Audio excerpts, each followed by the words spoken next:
सनातन धर्म को लेकर तमिलनाडु के मुख्यमंत्री एम.के. स्टालिन के बेटे उदयनिधि स्टालिन के बयान पर जमकर विवाद हुआ, जो आज की कंट्रोवर्सी बन गया है। इस बीच यूपी सरकार में मंत्री सतीश शर्मा के शिवलिंग के पास हाथ धोने का एक वीडियो भी वायरल होने के बाद और बवाल शुरू हो गया है। इन दोनों ही मामलों को लेकर लगभग सभी सियासी दल अब एक दूसरे के खेमे को सनातन विरोधी बताने में जुट गए हैं। रिपोर्ट देखिए।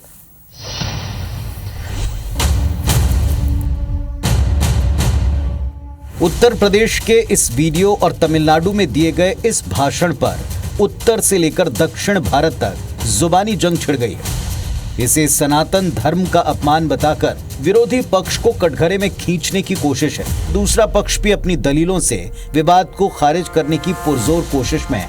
दरअसल तमिलनाडु के मुख्यमंत्री एम.के. स्टालिन के बेटे उदयनिधि स्टालिन ने सनातन धर्म की तुलना डेंगू, मलेरिया और कोरोना से कर दी। इस पर बवाल मच गया है। கொசு, டெங்கு காய்ச்சல், மலேரியா, கொரோனா இதையெல்லாம் நம்ம எதிர்க்கக்கூடாது, ஒழித்து கட்ட வேண்டும்। அப்படிதான் இந்த சனாதனம்। स्टालिन के इस बयान पर बीजेपी और उसके सहयोगी दल द्रविड़ मुनेत्र कड़गम और विपक्षी गठबंधन को सनातन विरोधी बता रहे हैं। वहीं स्टालिन अब भी अपने बयान पर कायम है। सत्ता आपको चाहिए, मगर किस कीमत पर सत्ता चाहिए? कि संस्कृति का, इस देश के इतिहास का, सनातन धर्म का अपमान कर रहे हैं। मैं मैडम सोनिया गांधी से और राहुल गांधी से पूछना चाहता हूं, आप मोहब्बत की दुकान की बात करते थे, क्या आपके मोहब्बत की दुकान में सनातन धर्म के खिलाफ, हिंदुत्व के खिलाफ इतनी घृणा भरी है, इतना जहर भरा हुआ है? जिस प्रकार से मुख्यमंत्री का बेटे का बयान आता है सनातन धर्म को नष्ट करने का, और फिर ये लगातार सनातन धर्म, हिंदुत्व के खिलाफ ये संगठित हुए हैं। दक्षिण भारत से शुरू हुआ ये विवाद अभी थमा भी नहीं था कि यूपी का एक वीडियो सोशल मीडिया पर वायरल हो गया। इस वीडियो में यूपी सरकार में मंत्री सतीश शर्मा बाराबंकी में पौराणिक लोधेश्वर महादेव मंदिर में शिवलिंग के पास हाथ धोते दिखाई पड़ रहे हैं। इस पर कांग्रेस और दूसरी विरोधी पार्टियों ने बीजेपी को निशाने पर लिया।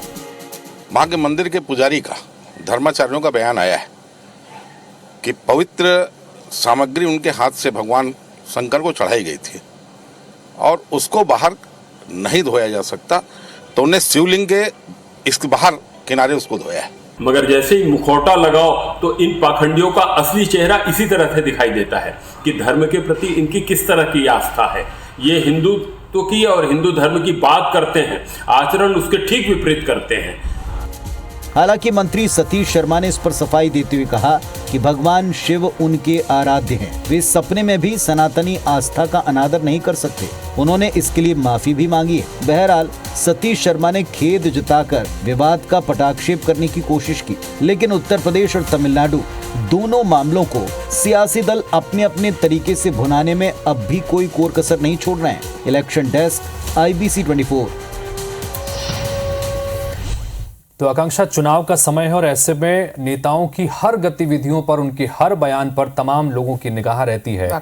ऐसे में एक ऐसा गठबंधन जो अभी आकार ले रहा है, तमाम नेता साथ आ रहे हैं, मंत्रणाओं का दौर चल रहा है, मीटिंग एक के बाद एक हो रही है। अभी कौन उसको लीड करेगा, किस तरह से मिनिमम कॉमन जो प्रोग्राम होता है, जो कॉमन मिनिमम प्रोग्राम है, वो अभी तक तय नहीं हो पाया है। सीट के बंटवारे को लेकर फॉर्मूले पर मंथन चल रहा है। इन सब के बीच अगर उसी के एक दल के किसी नेता का कुछ इस तरह का बयान आ जाए तो जाहिर सी बात है कि उसको किस तरह से भुनाया जाता है, हमने इस रिपोर्ट के जरिए भी देखा। बिल्कुल, और आज ही मैं बयान भी सुन रही थी, रविशंकर प्रसाद ने साफ तौर पर सामने आया और उन्होंने कहा कि राहुल गांधी जो हर एक मुद्दे पर कहते हैं, मल्लिकार्जुन खड़गे जो हर एक मुद्दे पर अपने बयान रखते हैं, लेकिन इस बयान के बाद उन लोगों का कुछ भी प्रतिक्रिया नहीं आ रही है और इसको लेकर के बीजेपी काफी हमला भरा है। और आज फिर से उदयनिधि स्टालिन ने एक बार फिर से अपने बयान पर सफाई दी, वो अपने बयान पर कायम है। उससे हैरानी की बात यह है और इससे जाहिर सी बात है कि इंडिया गठबंधन को कहीं ना कहीं कुछ ना कुछ नुकसान शायद हो सकता है। अब इसको किस तरह से आगे इसका असर पड़ेगा और जनता इन तमाम बयानों को किस तरह से लेती है, देखना बड़ा दिलचस्प होगा।